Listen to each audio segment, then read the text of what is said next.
আসসালামু আলাইকুম ওয়া রাহমাতুল্লাহ। প্রিয় দর্শক, ডাক্তার শফিকুর রহমান বাংলাদেশ জামাত ইসলামীর আমির।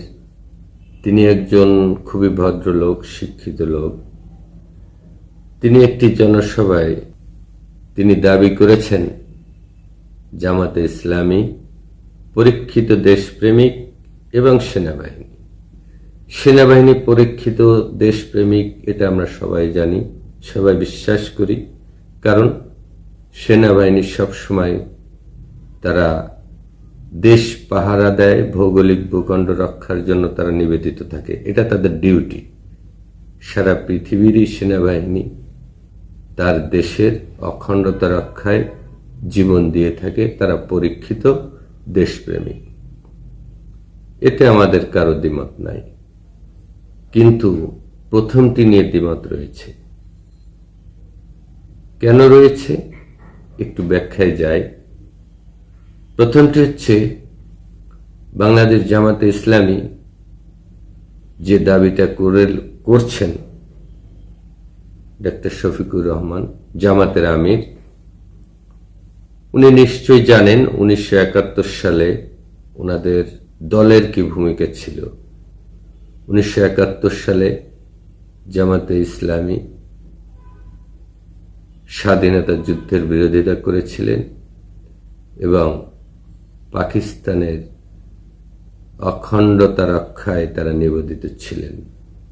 তারা চেয়েছিলেন পাকিস্তান যাতে ভেঙে না যায়, ভেঙে গেলে এদেশে ভারতের প্রভাব বেড়ে যাবে। তারা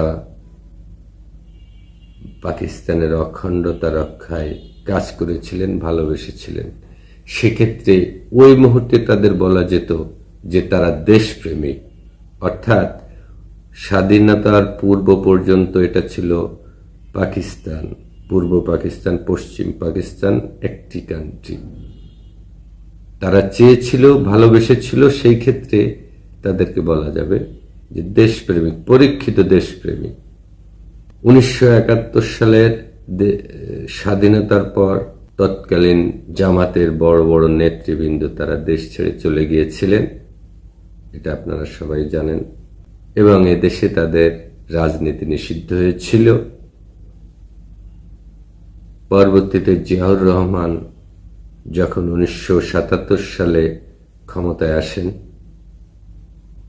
এবং একটি বহুদলীয় গণতন্ত্র প্রতিষ্ঠার লক্ষ্যে নিজে একটি দল গঠন করেন, জাতীয়তাবাদী দল বিএনপি।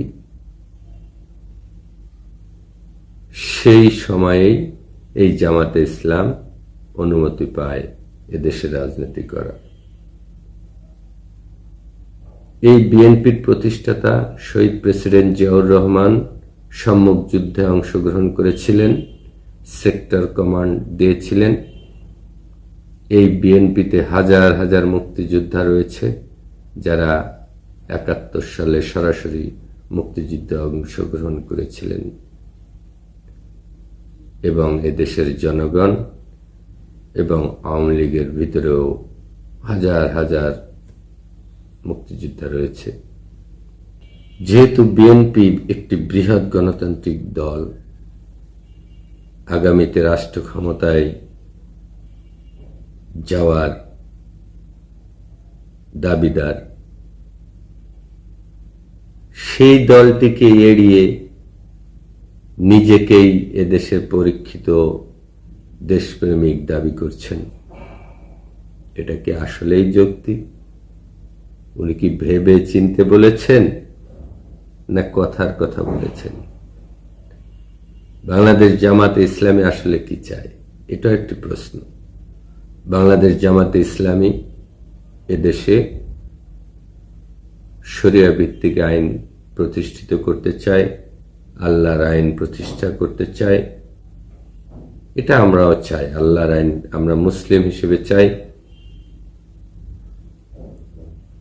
কিন্তু শরিয়া আইন যদি চালু করতে হয়, তাহলে সাদাকে সাদা, কালোকে কালো বলতে হবে আপনাকে।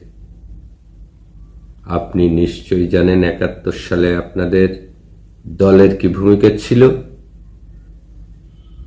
তাহলে সেটাকে এড়িয়ে আপনি নিজেকে, নিজের দলকে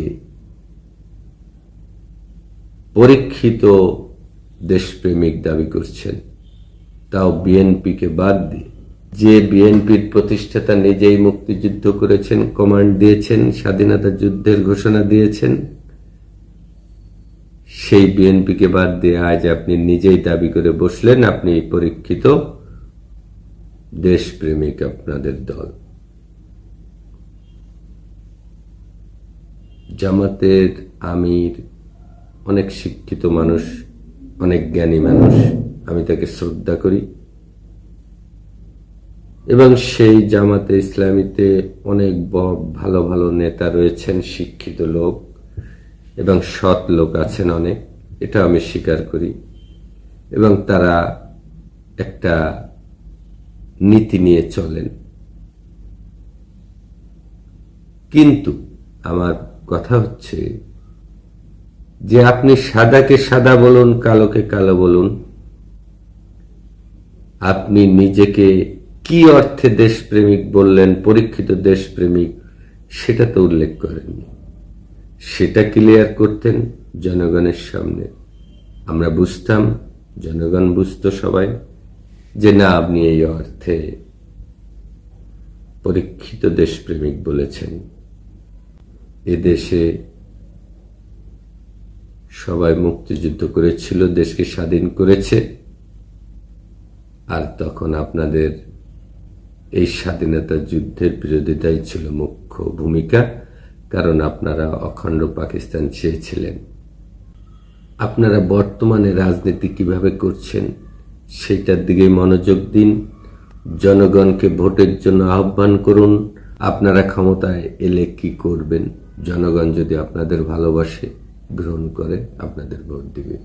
কাজেই সাদাকে সাদা বলুন, কালোকে কালো বলুন। দর্শক ভালো থাকবেন, আবারও দেখা হবে। আল্লাহ হাফেজ।